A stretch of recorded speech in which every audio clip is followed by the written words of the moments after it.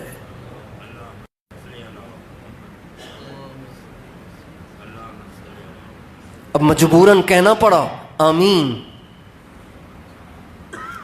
پھر انہوں نے کہا، یا رسول اللہ، جو اپنے ماں باپ کو بڑھاپے میں پائے، اس کے ماں باپ کو اتنی عمر مل گئی کہ اس کی زندگی میں اس کی ماں، اس کا باپ دونوں یا ان میں سے کوئی ایک بڑھاپے کو پہنچا، اور اس بد نصیب نے ان کی خدمت کر کے ان کی دعائیں نہ لیں اور ان کی دعاؤں کے ذریعے اللہ سے گناہوں کو نہ بخشوایا، تو دعا کریں اللہ اسے بھی ہلاک کر دے۔ مجبوراً آمین کہنا پڑا۔ پھر کہا، یا رسول اللہ، جیسے رمضان کا مہینہ ملا، رمضان کا مہینہ 30 روزے اور 30 رمضان کی راتیں، اور رمضان کے 29 روزے اور 29 اس کی راتیں، اتنی تراویاں، اتنے روزے، اتنے مواقع، اتنی افطاریاں، اتنی سحریاں، اتنے قبولیت کے مواقع اسے ملے، لیکن اس نے اپنے گناہوں کو نہ بخشوایا، اللہ کرے وہ بھی ہلاک ہو جائے۔ مجبوراً آپ نے کہہ دیا آمین۔ اب بتائیے، جو رمضان کے مہینے کو قیمتی بنائے گا وہ کتنا خوش قسمت ہے، اور جو رمضان کے مہینے کو بھی ضائع کر دے گا وہ کتنا کم قسمت ہوگا، کتنا بد نصیب ہوگا، کتنے بڑے گھاٹے اور خسارے میں ہوگا۔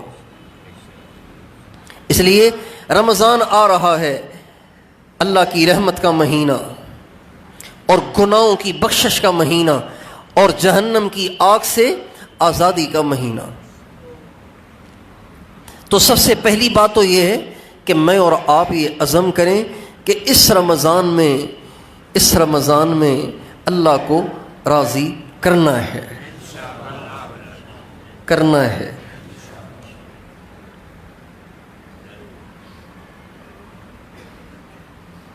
اللہ کو راضی کرنے کے لیے دکانوں کو تالے نہیں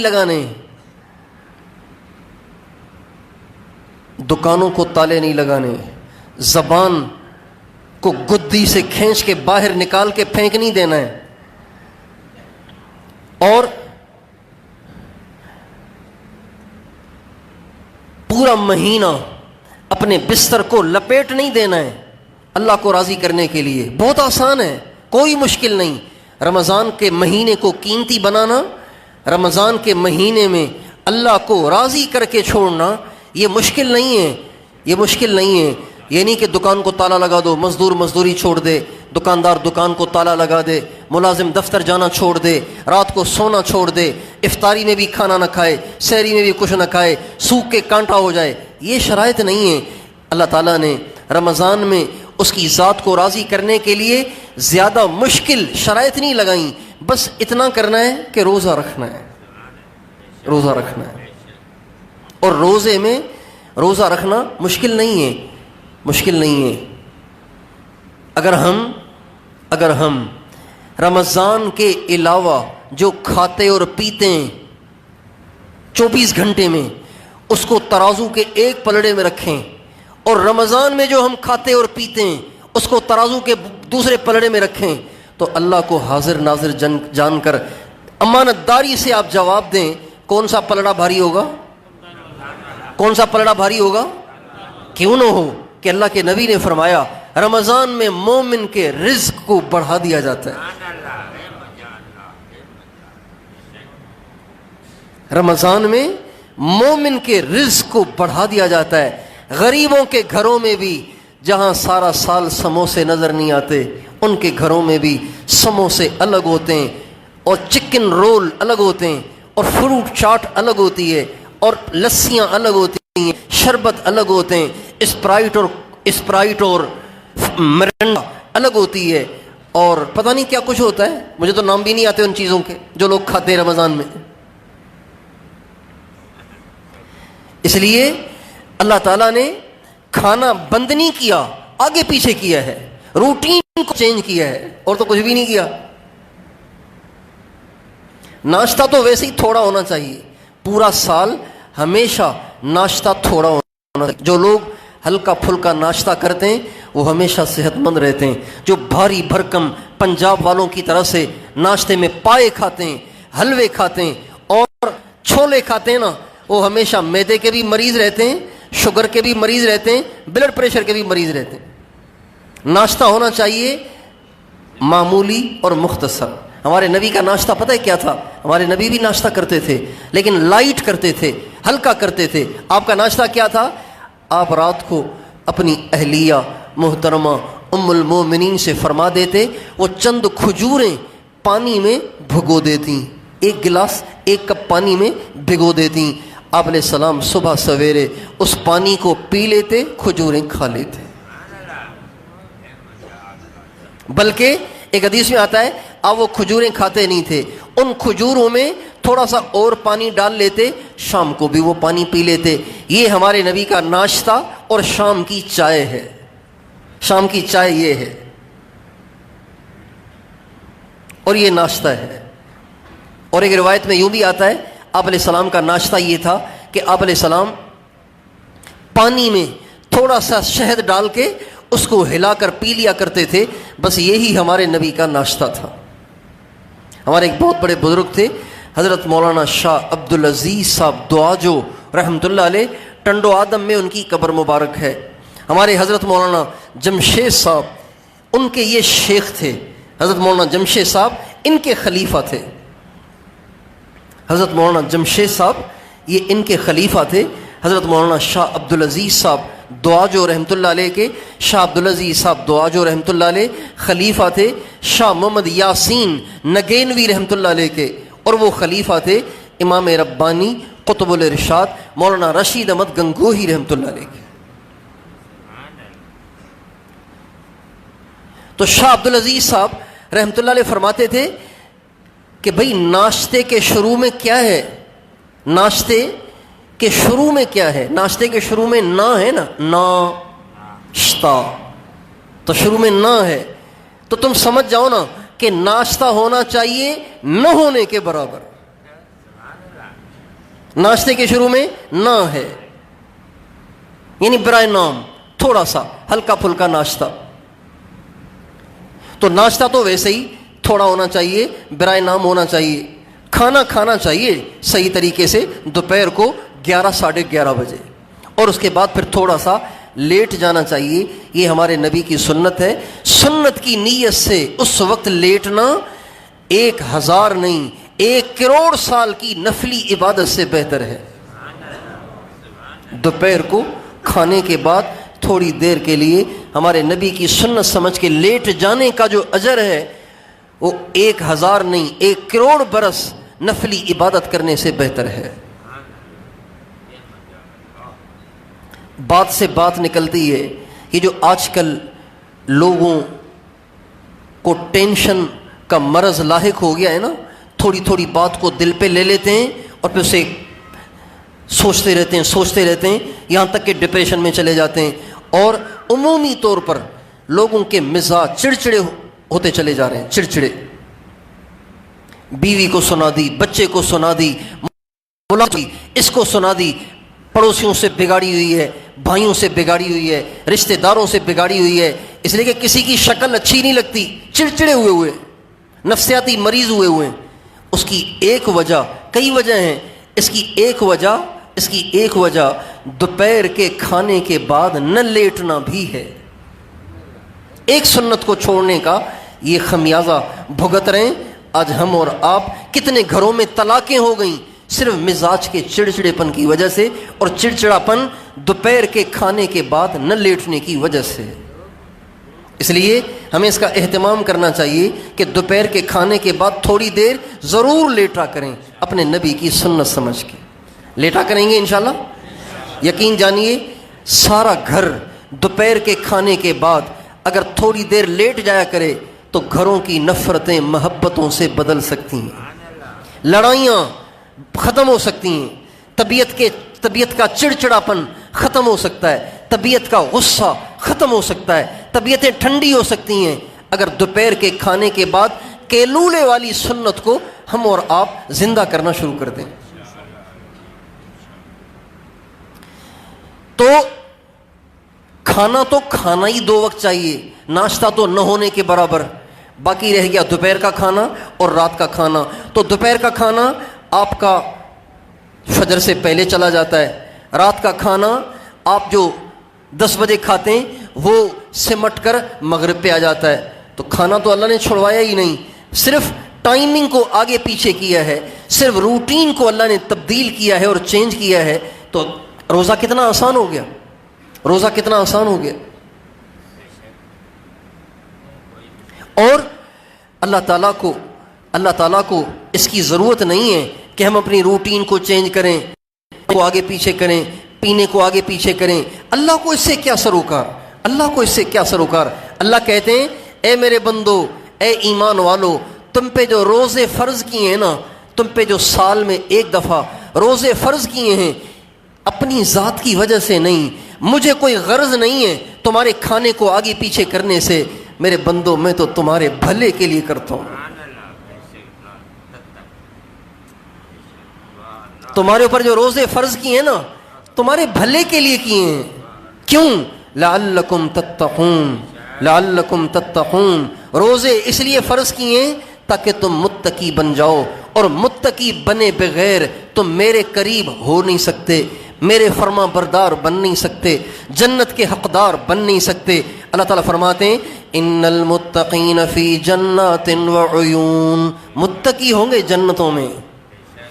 ان للمتقین مفازا حدائق وأعنابا وكواعب أترابا وكأسا دهاقا.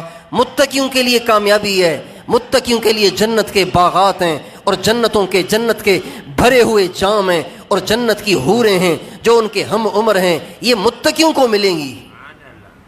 ان المتقین فی مقام امین فی جنات وعیون. متقی ہی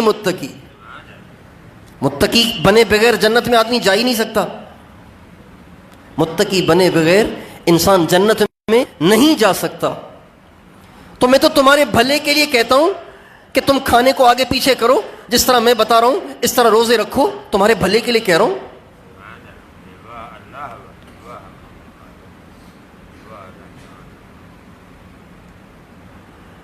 اس لیے رمضان کے روزے مشکل نہیں ہیں. کتنے لوگ ہیں جو ڈائٹ کے چکر میں فٹ رہنے کے شوق میں کتنی ساری نعمتیں چھوڑے ہوئے ہیں. خاص طور پر پیٹ نہ نکل کہیں، اس لیے فٹ رہنے کے شوق میں نہ ناشتہ ہے، نہ دوپہر ہے، نہ رات ہے. کتنے لوگ ایسے ملتے ہیں جو بیچارے روٹی کھاتے ہی نہیں، صرف سلاد کھاتے ہیں. کس لیے؟ فٹ رہنا ہے. شوگر ہو گئی ہے، اس لیے صرف سلاد کھاتے ہیں، روٹی بھی نہیں کھاتے، چاول بھی نہیں کھاتے، صرف سلاد کھاتے ہیں. ڈاکٹروں کے کہنے پر روٹی چھوڑ دی، چاول چھوڑ دیے، شربت چھوڑ دیا، کولڈ ڈرنک چھوڑ دی، سویٹس چھوڑ دی، بیکرز چھوڑ دی، کیک چھوڑ دیے، بسکٹ چھوڑ دیے، ساری چیزیں چھوڑ دیں. اے کاش اللہ کے کہنے پہ اپنے کھانے کو آگے پیچھے کر لیتے تو اللہ کتنا خوش ہو جاتا.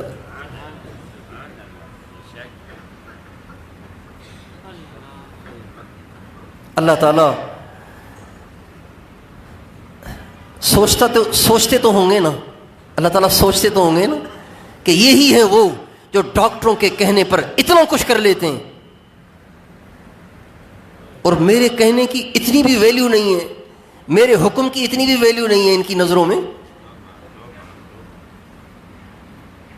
ڈاکٹر کہتے ہیں آپ کو 1 گھنٹہ واک کرنا ہے، لگے ہوئے ہیں. بڑے شہروں میں چلے جائیں آپ، صبح سویرے یہ ریٹائرڈ افسر اور یہ سرکاری ملازمین، مرد بھی عورتیں بھی، صبح گھروں سے نکلے ہوئے اور جاگنگ کر رہے ہیں. فجر میں نہیں اٹھیں گے، تہجد میں نہیں اٹھیں گے، ڈاکٹر کے کہنے پہ واک کریں گے. شوگر سے بچنے کے لیے کھانا چھوڑ دیں گے، جہنم سے بچنے کے لیے روزہ نہیں رکھیں گے.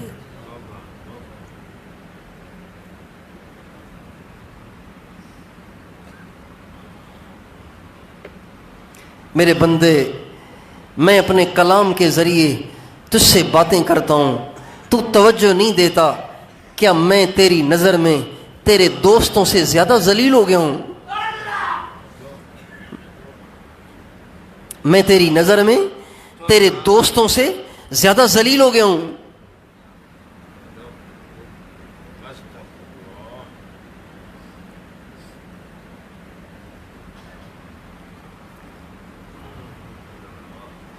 اس لیے روزہ مشکل نہیں ہے.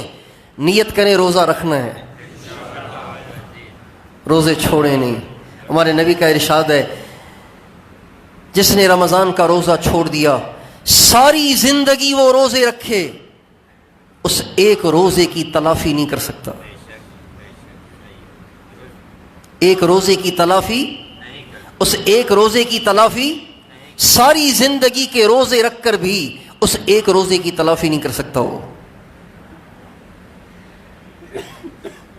اس لیے کوئی کھانسی، نزلہ، زکام بھی ہو جائے نا، اللہ کی طرف سے اجازت ہو جائے گی بیماری میں، لیکن چھوڑنا نہیں، رکھ لینا.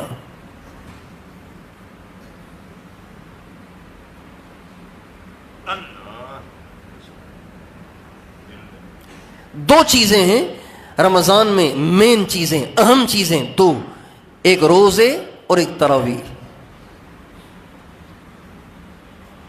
20 تراویحیں ہیں، 20 تراویح، ہر 20 تراویحیں ہیں، 40 سجدے ہیں، 20 رکعتیں ہیں، 20 رکعتیں، 20 رکعتیں اور 40 سجدے۔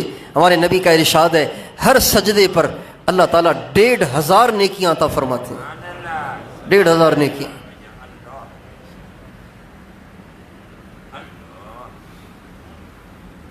ڈیڑھ ہزار نیکیاں، جبکہ قیامت کے دن ماں بھی اپنے بچے کو ایک نیکی نہیں دے گی، باپ بھی اپنے بچے کو ایک نیکی نہیں دے گا، سگا بھائی بھی اپنے بچوں کو ایک نیکی نہیں دے گا۔ 1500 نیکی ایک سجدے پر، تو 40 سجدوں پہ کتنی نیکیاں ہو گئیں، اور یہ روزانہ کتنی بڑی کمائی ہے۔ اور جب قرآن کا ختم ہوتا ہے، قرآن کا ختم ہوتا ہے، قرآن کا ختم ہوتا ہے تو فرشتے نازل ہوتے ہیں، فرشتوں کا نزول ہوتا ہے، دعائیں قبول ہوتی ہیں، اللہ پاک کی رحمت دھواں دھار برستی ہے جب قرآن ختم ہوتا ہے۔ اس لیے روزہ بھی نہیں چھوڑنا، تراویح بھی نہیں چھوڑنی۔ 20 کی 20 تراویح ختم قرآن کے ساتھ، انا تینا والی نہیں، قل ہو اللہ والی نہیں، ختم قرآن والی تراویح وہ پڑھنی ہے انشاءاللہ۔ تیار ہیں؟ ابھی سے اللہ سے دعا کریں، اے اللہ سارے روزے رکھنے کی توفیق دے، ساری تراویحاں پڑھنے کی توفیق دے، کوئی تراویح چھوٹے نہیں۔ ہم نے اپنے بزرگوں کو دیکھا ہے کہ رمضان کے مہینے میں اگر وہ مسافر بھی ہوں، سفر میں بھی ہوں، تو ہوائی جہاز میں بیٹھ کے بھی تراویحاں پڑھ رہے ہوتے ہیں، ٹرین کی برتھ پہ بیٹھ کے بھی تراویحاں پڑھ رہے ہوتے ہیں، بسوں میں بیٹھ کے بھی تراویحاں پڑھ رہے ہوتے ہیں، چھوڑتے نہیں ہیں۔ حالانکہ مسافر سے سنتیں معاف ہیں، تراویح سنت ہے تو یہ معاف ہے، مسافر سے معاف ہے، چھوڑ دے تو حرج نہیں۔ لیکن ہمارے اکابر کو ہم نے دیکھا کہ بس چل رہی ہے اور اللہ اکبر کہہ کے تراویح میں مشغول ہے۔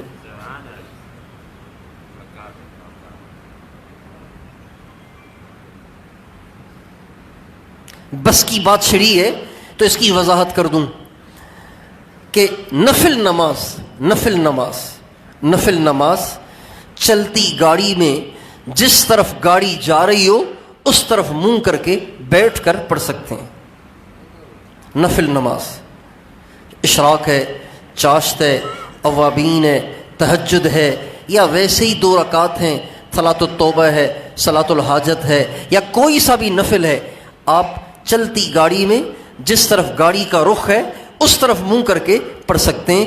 بس آپ کا قبلہ وہی ہے جہاں آپ کی گاڑی جا رہی ہے۔ چونکہ مسافر کے لیے سنت نفل کے درجے میں بن جاتی ہے، مسافر کے لیے سنت نفل کے درجے میں بن جاتی ہے، لہٰذا اگر کوئی بس میں سفر کر رہا ہے، ٹرین میں سفر کر رہا ہے، تو جس طرف ٹرین جا رہی ہے اس طرف منہ کر کے اگر اس نے مسافر ہے اور وہ تراویح پڑھ رہا ہے تو اس میں کوئی اشکال نہیں، چونکہ وہ نفل بن گئی ہے۔ لیکن اگر مسافر نہیں ہے تو نفل تو بنی نہیں۔ مسافر سے مراد جو 78 کلومیٹر کی نیت سے اپنے شہر سے باہر نکل گیا ہے، 78 کلومیٹر دور جانے کی نیت سے اپنے شہر کی حدود سے نکل کر باہر چلا گیا ہے۔ مثلا ہالہ کا آدمی ہالہ کو کراس کر کے بٹشا یا بٹشا سے آگے نکل گیا ہے کراچی کی نیت سے، تو وہ بس میں بیٹھ کے جس طرف بس کا رخ ہے اس طرف رخ کر کے تراویح پڑھ سکتا ہے۔ اور اگر اپنے مقام پر ہیں، کہیں پر ہیں، تو مسجد میں پڑھیں، امام کے پیچھے پڑھیں اور ختم کے ساتھ پڑھیں۔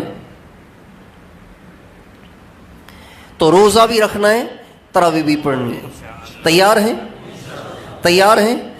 اپنے گھروں میں ایسی ذہن سازی کریں، ایسی ذہن سازی کریں، ایسی ذہن سازی کریں کہ گھر کا کوئی فرد روزہ چھوڑے نہیں۔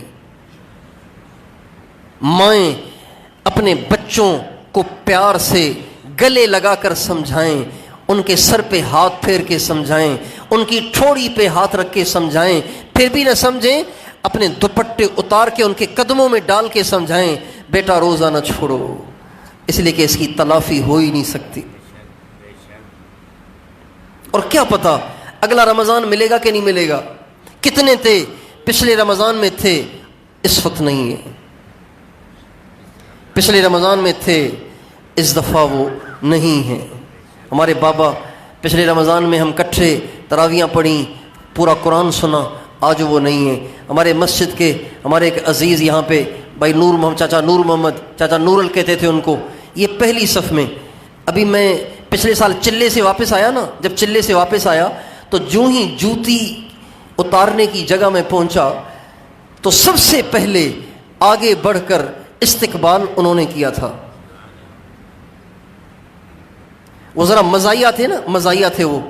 تو جو ہی میں جوتیاں اتارنے کی جگہ پہنچا تو مجھے دیکھ کے کہنے لگے آ گئے آ گئے آ گئے، گنگنانے لگ گئے. تو ان کو دیکھ کر دوسرے بھی ہنسنے لگ گئے، وہ بھی آگے بڑھے، دوسرے بھی آگے بڑھے ملنے کے لیے.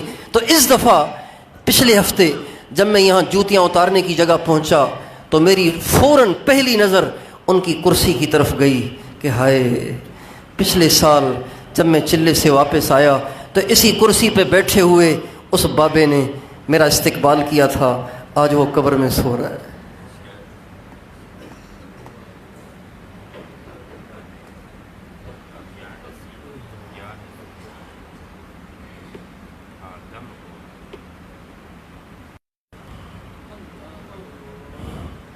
آگاہ اپنی موت سے کوئی بشر نہیں، سامان 100 برس کا پل کی خبر نہیں.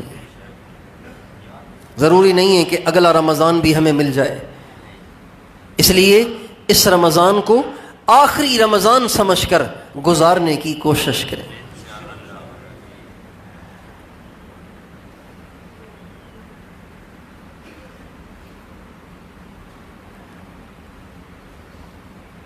اور رمضان کے مہینے کو قرآن پاک کے ساتھ بڑی گہری مناسبت ہے، بڑا گہرا تعلق ہے رمضان کے مہینے کو قرآن کے ساتھ. اس لیے کہ رمضان میں قرآن رمضان میں اترا، اور ہمارے نبی رمضان المبارک میں بہت قرآن پڑھتے تھے، بہت قرآن پڑھتے تھے. اور بعد کے اکابر بھی رمضان میں بہت قرآن پڑھتے تھے. امام ابو حنیفہ رحمۃ اللہ علیہ ہر رمضان میں 60 قرآن پاک کے ختم کرتے تھے. کتنے ختم کرتے تھے؟ 60 نہیں 61. ایک دن کو سارا دن قرآن پڑھ رہے ہیں، 30 پارے ختم. ساری رات قرآن پڑھ رہے ہیں، 30 پارے ختم روزانہ. اور ایک قرآن تراویح میں پڑھتے تھے. ہر رمضان میں 61 قرآن پڑھا کرتے تھے، 61 قرآن پڑھا کرتے تھے حضرت امام ابو حنیفہ رحمۃ اللہ علیہ. بس عشق کی بات ہے، محبت کی بات ہے، جس کو اللہ نصیب کر دے. تو قرآن پاک کے ساتھ بڑا گہرا رشتہ ہے، بڑا گہرا رشتہ ہے رمضان کا، رمضان کے ساتھ قرآن کا. حضرت قطب الاقطاب شیخ الحدیث مولانا محمد زکریا صاحب رحمۃ اللہ علیہ فرماتے ہیں، اپنے گھر کی عورتوں کو دیکھتا ہوں کہ گھر کے کام کاج کے ساتھ روزانہ 15-20 پارے عام پڑھ لیتی ہیں، عام پڑھ لیتی ہیں. 15-20 پارے روزانہ عام پڑھ لیتی ہیں. اس لیے ہمیں بھی اس کی نیت کرنی چاہیے کہ اس دفعہ ہمیں قرآن اتنا پڑھنا ہے، اتنا پڑھنا ہے کہ اپنے آپ کو قرآن پڑھتے پڑھتے تھکا دینا ہے. بھائی دنیا کے لیے تھکتے ہیں کہ نہیں تھکتے ہیں؟ روزانہ دفتر سے تھکے تھکائے آتے ہیں کہ نہیں آتے؟ روزانہ دکانوں سے تھکے تھکائے آتے ہیں کہ نہیں آتے؟ روزانہ مزدوری سے تھکے تھکائے آتے کہ نہیں آتے؟ اگر رمضان کا مہینہ اللہ کے لیے تھکے تو کیا حرج ہے؟ اللہ کتنا راضی ہوگا. دیکھیں حدیث میں آتا ہے رمضان کا مہینہ 3 چیزوں کا مہینہ ہے. کتنی چیزوں کا مہینہ؟ 3 چیزوں کا. گناہوں کی بخشش کا، رحمت نجات کا، آگ سے آزادی کا. رحمت کیا مطلب؟ رحمت کسے کہتے ہیں؟ رحمت ہمارے یہاں تو رحمت عورت کا نام ہوتا ہے سندھیوں میں. پنجاب میں مردوں کا نام بھی رحمت ہوتا ہے، ہمارے یہاں عورت کا نام ہوتا ہے رحمت، ماسی رحمت. لیکن رحمت سے مراد یہاں کیا ہے؟ رحمت سے مراد، رحمت کا مطلب ہے ترس کھا جانا، ترس آ جانا. کسی پہ ترس آ جائے نا، کسی پہ ترس آ جائے، کسی کی تھکاوٹ، اس کی تکلیف، اس کی بیماری، اس کی پریشانی کو دیکھ کے اس پہ ترس آ جائے کہ ہائے یہ بیچارہ دیکھو کس حال میں ہے. اس کو کہتے ہیں رحمت کہتے ہیں ترس آ جانے کو. یعنی رمضان کا مہینہ اپنے آپ کو اتنا نیکیوں میں تھکانے کا ہے کہ اللہ پاک کو کیا آ جائے؟ ترس آ جائے. دیکھ میرا بندہ، ہونٹ اس کے خشک ہو رہے ہیں، چہرہ اس کا پیلا ہو رہا ہے، پیٹ اس کا کمر سے لگ رہا ہے، پھر بھی کھانا نہیں کھا رہا، پانی نہیں پی رہا، جان نہیں ہے، طاقت نہیں ہے، لیکن پھر بھی قرآن لے کے بیٹھا ہوا ہے. بیٹھا نہیں جا رہا، ٹریک لگا کے پڑھ رہا ہے، پڑھے چلا جا رہا ہے. اللہ پاک کو ترس آ جائے. اتنا رمضان میں اپنے آپ کو تھکائیں. حدیث میں آتا ہے آپ علیہ الصلوۃ والسلام رمضان کا مہینہ جب آتا اپنا بستر لپیٹ دیتے تھے، اپنی کمر کو کس لیتے تھے. کمر کو کسنے کا مطلب یہ ہے کہ جب آدمی کسی کام پہ زور لگاتا ہے نا تو کمر کس لیتا ہے. یہ پہلوان جب میدان میں اترتے ہیں اپنی کمر کو باندھ لیتے ہیں. آپ علیہ السلام رمضان کا مہینہ آتا بستر لپیٹ دیتے، کمر کو کس لیتے تھے. تو ہمیں خوب قرآن پڑھنا ہے، خوب پڑھنا ہے. آپ روزانہ ایک پارہ پڑھیں گے تو ایک ختم کریں گے، رمضان کے مہینے میں ایک ختم ہوگا. 2 پارے روزانہ پڑھیں گے تو 2 ختم ہو جائیں گے. 3 پارے روزانہ پڑھیں گے تو 3 ختم ہو جائیں گے. 4 پارے روزانہ پڑھیں گے تو 4 ختم ہو جائیں گے. 5 پارے روزانہ پڑھیں گے تو 5 ختم ہو جائیں گے.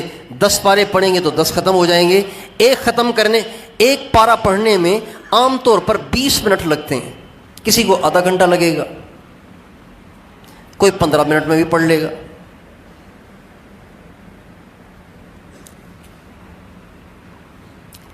ہمارے ایک ساتھی مجلس میں پابندی سے آتے ہیں. رمضان کے مہینے میں وہ مجلس میں نظر نہیں آتے تھے، تو میں نے ان سے پوچھا آپ شہر کے آدمی ہو کے رمضان کے مہینے میں مجلس میں نہیں آتے، تو رمضان میں تو زیادہ مجلس میں آنا چاہیے تاکہ بیٹھ کے اللہ اللہ کریں، دل صاف ہو، نرم ہو. کہنے لگے اصل میں روزانہ قرآن ختم کرنے کا معمول ہے. وہ پہلے رمضان سے پہلے بدھ کے دن بیان ہوتا تھا نا، بدھ کے دن یہ مجلس ہوتی تھی، تو رمضان سے پہلے والا جو بدھ تھا اس میں ترغیب دی تھی کہ زیادہ قرآن پڑھنا ہے. تو انہوں نے ایسا اس بات کو اللہ کے کرم سے لیا کہ روزانہ قرآن ختم کرنے لگ گئے تھے. تو آج بھی ہو سکتا ہے، کرنے والے کر لیتے ہیں.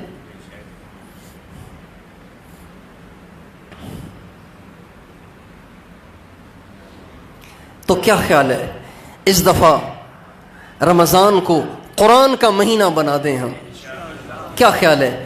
تو بس جو آپ نے عزم کیا ہے نا، اب اس کے مطابق اپنا شیڈول بنائیں کہ آپ نے یہ 2 پارے یا 5 پارے یا 10 پارے کس وقت پڑھنے، اس کا شیڈول بنائیں.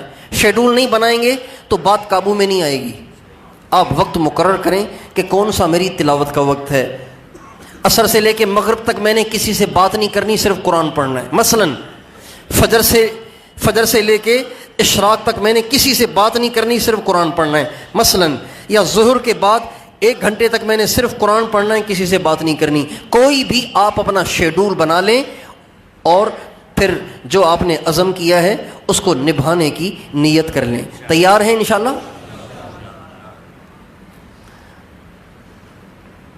اور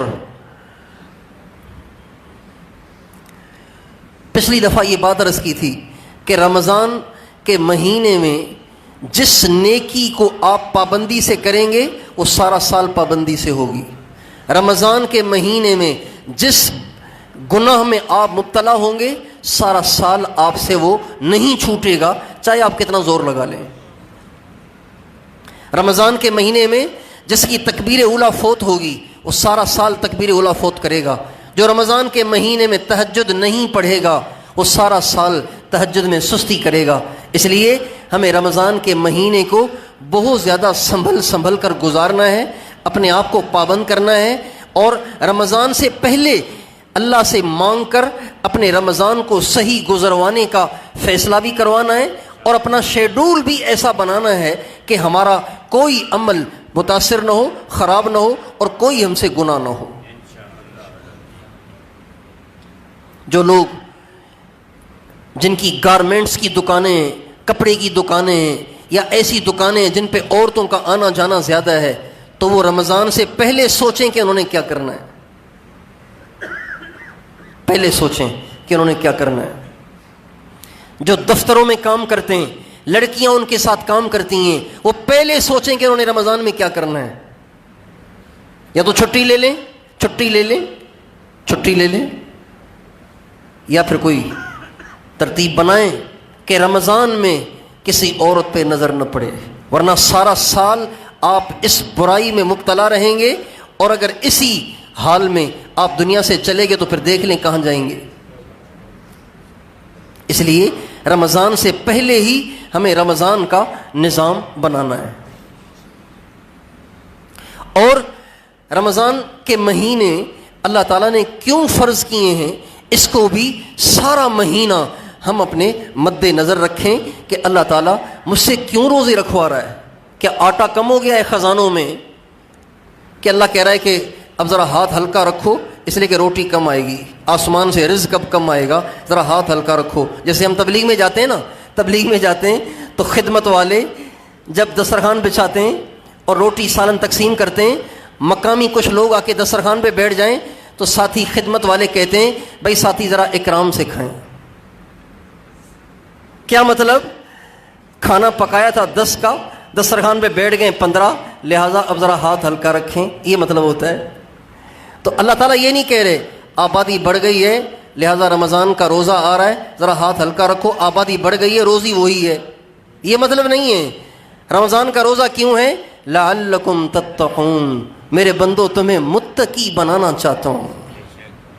اگر کوئی رمضان کے روزے بھی رکھ رہا ہے، غیبت بھی کر رہا ہے، رمضان کے روزے رکھ رہا ہے اور بدگمانی بھی کر رہا ہے، رمضان کے روزے بھی رکھ رہا ہے، بد نظری بھی کر رہا ہے، لڑکیوں سے گپ شپ بھی لگا رہا ہے، اور ٹی وی بھی کھول کے بیٹھا ہوا ہے، اور فیس بک کا پیکیج بھی کیا ہوا ہے، یوٹیوب کا پیکیج بھی کیا ہوا ہے، تو یہ تو بیچارہ روزے بھی رکھ رہا ہے اور گناہ بھی کر رہا ہے، تو اس کو تو پتہ ہی نہیں کہ روزے رکھے کیوں جاتے ہیں۔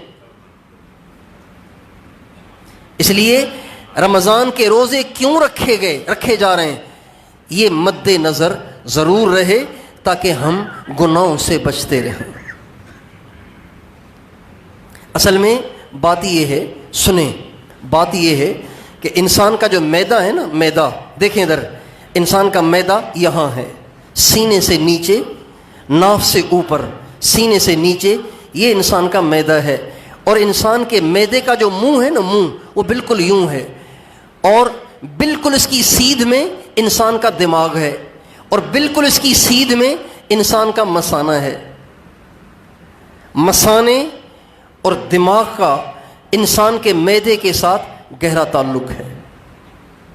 جس کا معدہ ٹھیک ہوگا اس کا مثانہ بھی ٹھیک کام کرے گا، اس کا دماغ بھی ٹھیک کام کرے گا۔ جس کا معدہ ٹھیک نہیں ہوگا اس کا دماغ بھی ٹھیک نہیں ہوگا، نیند صحیح نہیں آئے گی، طبیعت چڑچڑی رہے گی، دماغ گرم رہے گا، غصہ زیادہ آئے گا، اور مثانہ بھی گرم رہے گا، مثانہ بھی گرم رہے گا، یعنی اس کو شہوت زیادہ ہوگی، برے برے خیالات زیادہ آئیں گے۔ اس لیے معدے کا ٹھیک ہونا ضروری ہے۔ اللہ تعالیٰ نے سال میں ایک مہینہ ہمیں رمضان کے مہینے میں اپنے معدے کو ہلکا پھلکا رکھنے کا حکم دیا ہے تاکہ معدہ ٹھیک ہو جائے، معدہ ٹھنڈا ہو جائے۔ جب معدہ ٹھنڈا ہو جائے گا تو دماغ بھی ٹھنڈا ہو جائے گا اور مثانہ بھی ٹھنڈا ہو جائے گا، دماغ بھی ٹھیک ہو جائے گا، مثانہ بھی ٹھیک ہو جائے گا، اور گناہوں کا دروازہ بند ہو جائے گا۔ اس لیے رمضان کے مہینے میں خصوصی طور پر ہمیں گناہوں سے بچنا ہے۔ غیبت ہمیشہ حرام ہے، رمضان میں اس کی حرمت بڑھ جاتی ہے۔ بھائی جھوٹ بولنا ہمیشہ گناہ ہے، لیکن بیت اللہ میں کھڑے ہو کے جھوٹ بولنا، مسجد میں کھڑے ہو کے جھوٹ بولنا زیادہ برا ہے کہ نہیں؟ اسی طرح رمضان میں گناہ کی شدت بڑھ جاتی ہے، لہذا ہمیں رمضان میں بہت زیادہ گناہوں سے بچنا ہے، بہت زیادہ گناہوں سے بچنا ہے۔ موبائل کے غلط استعمال سے بچنا ہے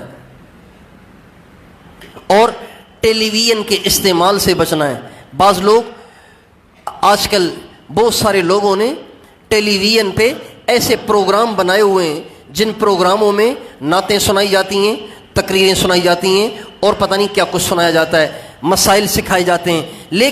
لیکن اب اس میں بیٹھنے والے علماء ہی ہوتے ہیں، بعض علماء ہوتے ہیں، بعض ویسے ہی خود بخود اسکالر بن جاتے ہیں. لیکن بات یہ ہے کہ جب ٹی وی کھلتا ہے تو اس میں صرف وہ شو تو نہیں چلتا، اس میں تو اور بھی بہت کچھ چلتا ہے.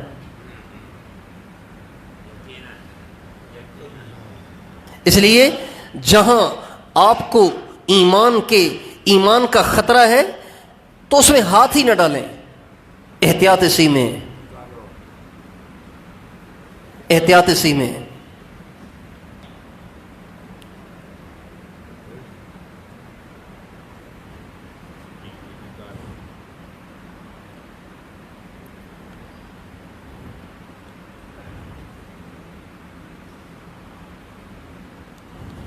گندے پانی کا گٹر ہے، گندے پانی کا گٹر ہے اور وہ کھلا ہوا ہے.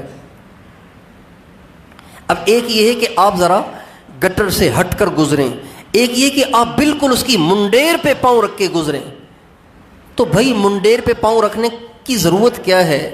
اگر وہ منڈیر کمزور ہوئی یا اس پہ کوئی پھسلن ہوئی، پاؤں تھوڑا سا سلپ ہوگا تو اندر چلے جائیں گے. اس کی ضرورت ہی کیا ہے؟ احتیاط سے ذرا دور رہیں.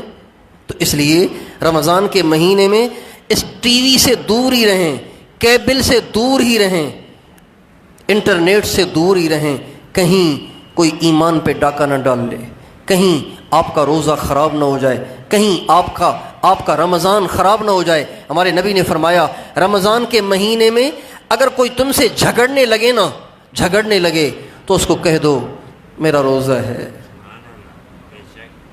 یہ نہیں کہ اس سے لڑنا شروع کر دو. کوئی آپ کو گالی بھی دے، آپ سے لڑ بھی پڑے، آپ کو سیدھی اور آپ کو الٹی سیدھی سنائے بھی، تو آپ اس کو جواب نہ دیں، آپ کہیں میرا روزہ ہے.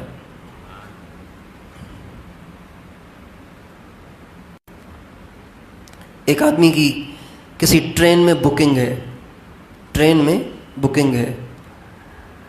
ٹرین آ گئی ہے، اس کا اسٹاپ ہے 2 منٹ. اب یہ سامان چڑھا رہا ہے، بکسہ اٹھا کے ڈالا، بستر اٹھا کے ڈالا، سامان اٹھا کے ڈالا. اب رہ گئے 2 سیکنڈ. چڑھتے اسٹیشن پہ کھڑے ہوئے کسی نے گالی دے دی تو وہ کیا کہے گا؟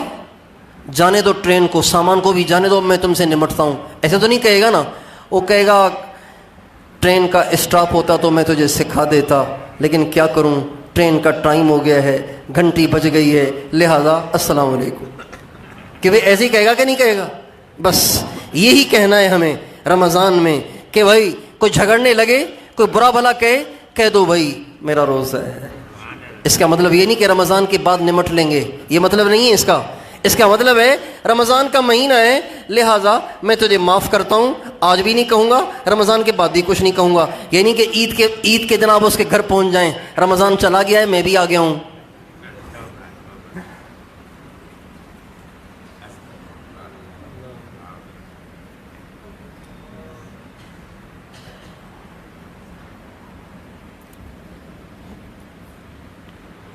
اپنے روزے کو بچانا ہے، اپنے رمضان کو بچانا ہے، ضائع نہیں کرنا.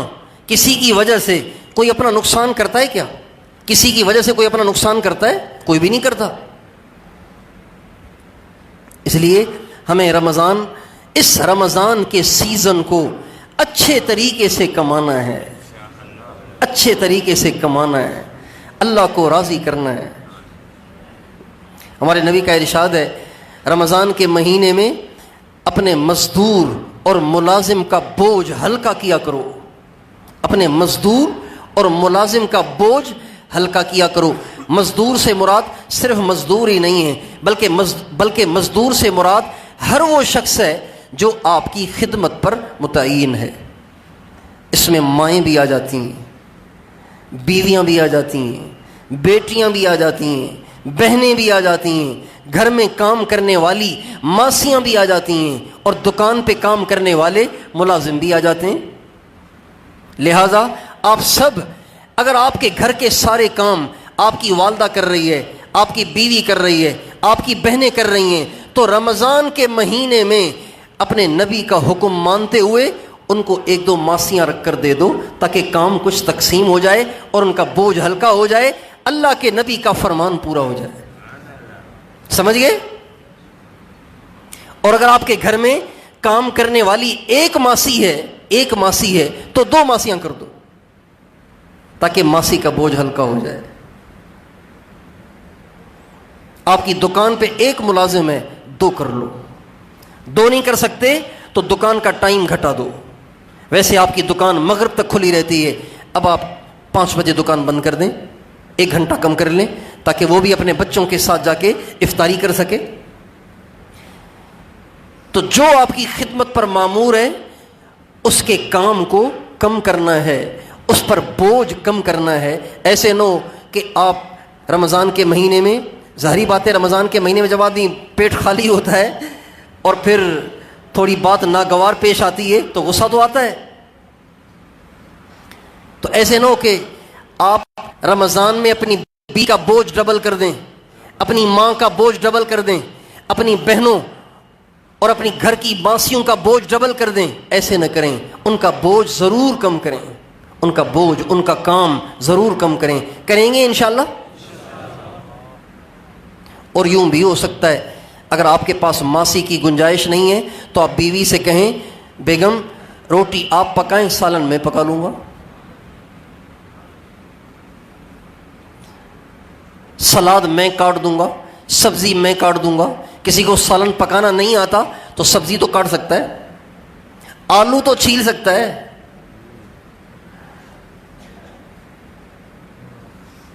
اور نہیں تو رمضان میں سیکھ لو تاکہ حضور کی حدیث پہ عمل ہو جائے.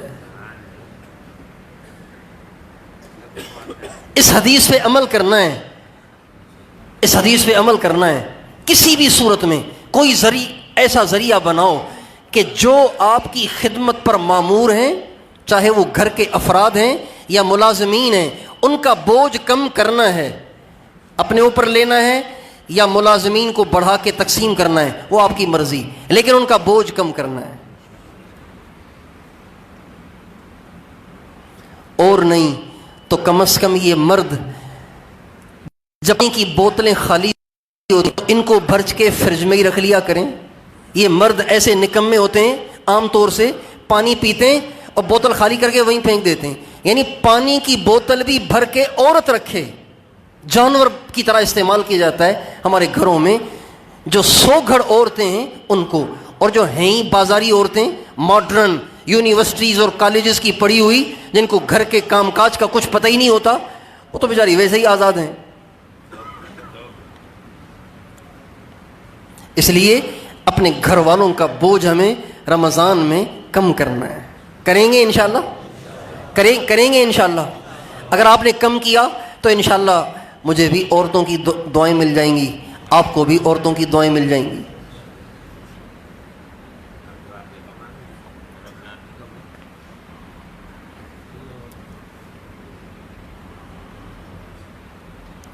اور سحری افطاری میں اب یہ 2 مشورے ہیں، شرعی نہیں طبی. یہ شرعی مشورے نہیں ہیں، یہاں تک تو ساری باتیں شرعی تھیں، اللہ اور اس کے نبی کی فرمائی ہوئی تھیں. ابھی 2 باتیں جو کہنے لگا ہوں یہ اللہ اور اس کے رسول کی نہیں ہیں، یہ طبی ہیں، میڈیکل پوائنٹ آف ویو سے ہیں، صحت کے لحاظ سے ہیں. وہ یہ کہ افطاری میں ٹھنڈی غذائیں استعمال کریں، گرم غذائیں نہیں. سحری میں گرم غذائیں استعمال نہ کریں. سحری میں کبھی مچھلی نہ کھائیں، کبھی بڑے کا گوشت نہ کھائیں. اب یہاں سے جائیں گے نا تو کچھ ساتھی مجھے پریشان کریں گے کیونکہ ان کو بڑا گوشت کھانے کا بہت شوق ہے، تو پھر میرے پاس آتے ہیں کہ آپ بڑے کے گوشت کو کیوں روکتے ہیں.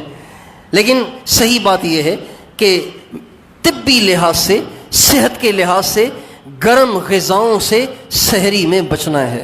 اس لیے کہ گرم غذاؤں کے بعد پانی کی معدے کو پانی کی طلب رہتی ہے اور پانی آپ نے پینا نہیں ہے، لہذا معدہ خراب ہو جائے گا، معدہ خراب ہو جائے گا، گرمائش چڑھ جائے گی، یا تو قبض ہو جائے گا یا پیچس لگ جائیں گے۔ اس لیے سحری میں گرم غذاؤں سے بچنا ہے، مچھلی نہیں کھانی، بڑے کا گوشت نہیں کھانا، اور کوشش کریں گوشت سے تو پرہیز ہی کریں، سبزی کھائیں۔ سب سے بہتر سحری روٹی اور دہی کی ہے اور سلاد کی ہے، سلاد کھائیں، سبزی کھائیں، وہ بھی زیادہ آئل والی نہیں، زیادہ آئل والی نہیں، زیادہ بھنی ہوئی نہیں، ابلی ہوئی سبزی، سلاد، سبزی، دال بھی نہیں، چونکہ دال سے گیس پیدا ہوتا ہے اور سارا دن آپ کا وضو ٹھہرنا مشکل ہو جائے گا، پانی آپ نے پینا نہیں ہے، اس لیے دال سے بھی بچنا ہے اور بڑے کے گوشت سے بھی بچنا ہے، سیدھی سادی سبزیاں کھانی ہیں، سلاد کھانا ہے، رائتا کھانا ہے، رائتا، اور دہی کھانی ہے، لسی پینی ہے۔ انشاءاللہ معدہ اچھا رہے گا، ٹھنڈا رہے گا، سارا دن حشاش بشاش رہیں گے اور اعمال میں مزہ آئے گا۔ لیکن اگر آپ نے کھا لی گرم غذائیں تو دماغ گرم ہو جائے گا، پھر نماز میں بھی وسوسے اور ذکر میں بھی وسوسے اور خمار چڑھا رہے گا، نیند بھی نہیں آئے گی، بے سکونی رہے گی، سارا روزے کا مزہ کرکرا ہو جائے گا۔ اور دوسری بات یہ کہ افطاری میں جب آپ افطاری کریں تو افطاری کھجور سے کریں، کھجور سے، لیکن 5-10 کھجوروں سے نہیں، ایک کھجور سے، ایک کھجور، ایک گھونٹ پانی کا، ایک پینے پانی کا، ایک گھونٹ پانی کا، ایک کھجور، 2 گھونٹ پی لیں، 3 گھونٹ پی لیں، لیکن چھوٹے چھوٹے، ایک گلاس والا ایک گھونٹ نہیں، چھوٹا گھونٹ، 3 گھونٹ پی لیں پانی کے، اور کھجور کھا لیں۔ خربوزہ ہے کھا لیں، تربوز ہے کھا لیں، مالٹا ہے کھا لیں، میٹھا ہے، کنو ہے کھا لیں، کیلا ہے وہ بھی کھا لیں، سیب ہے وہ بھی کھا لیں۔ سموسہ نہ کھائیں، سموسہ کھائیں کھانے کے بعد، خالی پیٹ نہیں، گیس پیدا ہوگا، معدہ گرم ہو جائے گا، اور تراویح میں آپ کو مشکل پیش آئے گی، طبیعت بوجھل ہو جائے گی، تراویح میں جمائیاں آئیں گی، امام صاحب اگر مزے لے لے کے قرآن پڑھیں گے آپ کو غصہ آئے گا، بڑا حرم کا امام بننے کی کوشش کر رہا ہے، جلدی جلدی پڑھ، سدیس بننے کی کوشش کر رہا ہے، ایسی طبیعت ہو جائے گی۔ یہ طبیعت سموسے کھانے والوں کی بنتی ہے، جو سموسے اور رول اور برگر خالی پیٹ کھاتے ہیں، یہ ان کا حال ہوتا ہے۔ اور جو فروٹ چاٹ کھاتے ہیں، فروٹ چاٹ کھاتے ہیں، فروٹ کھاتے ہیں، 2 گھونٹ پانی پیتے ہیں، ایک کھجور کھاتے ہیں، ان کو قرآن سننے میں مزہ آتا ہے، ان کو قرآن سننے میں رونا آتا ہے۔ میں نے کہا نا، معدے اور دماغ کا بڑا گہرا تعلق ہے۔ اور پورا رمضان کا مہینہ کولڈ ڈرنک نہیں پینی، اسپرائٹ سے بچنا ہے، کوکو سے بچنا ہے، پیپسی سے بچنا ہے، مرنڈا سے بچنا ہے، ان ساری چیزوں سے بچنا ہے۔ یہ شرعی حکم نہیں، یہ طبی لحاظ سے آپ کسی بھی ڈاکٹر سے پوچھ لیں، وہ اس کی تصدیق کرے گا۔ کولڈ ڈرنک سے بچیں۔ کولڈ ڈرنک والے بھی شاید یہاں بیٹھے ہوں، تو بھائی وہ کولڈ ڈرنک کی بجائے روح افزا رکھ لو، اپنی دکان پہ اسپرائٹ کی بجائے روح افزا رکھ لو۔ کولڈ ڈرنک سے بچنا ہے، زیادہ پانی پینے سے بچنا ہے۔ پیاس، جب انسان افطاری کا وقت آتا ہے نا، اس وقت دل کرتا ہے کہ دسترخوان سے سب کو مار کے بھگا دوں، سارا پانی میں پی جاؤں، ایسی کیفیت ہوتی ہے دسترخوان پہ۔ اگر آدمی 4 ہو اور گلاس 1 ہو تو دیکھنے کا منظر ہوتا ہے، ایسی طبیعت کڑ رہی ہوتی ہے کہ اس کمبخت کو اتنی پیاس لگی ہے، 3را گلاس پی رہا ہے اور میرا 1 گلاس بھی نہیں ہوا۔